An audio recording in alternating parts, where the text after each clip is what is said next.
জুবাইর তিনি বলছেন আমরা মসজিদে নববীতে এমন ভাবে আমিন বলতাম যে মসজিদ নবমী গম গম করে আওয়াজ হতো। সাহাবীরা নবীজির পিছনে জোরে বলেছেন, মসজিদ গম গম করে উঠেছে, সবাই একসাথে জোরে বলেছেন, এরকম একটা হাদিস শুনি।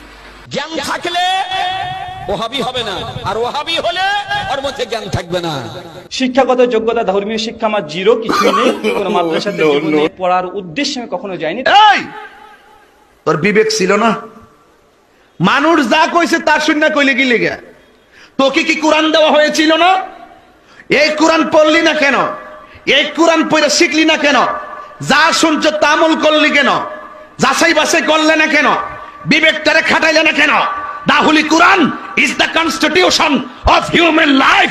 এই কোরআন তোর সংবিধান ছিল, এই মোতাবেক তুই পড়লে না কেন? তুই শিখলি না কেন? বিবেকটারে খাটাইলে না কেন? আগুনে হাত দিলে হাত পুড়ে, পানিতে হাত দিলে হাত ভিজে, সব বুঝলি। এটা বুঝলি না যে গাদ্দারি কইরা কবর আইলে দরা খাইবি?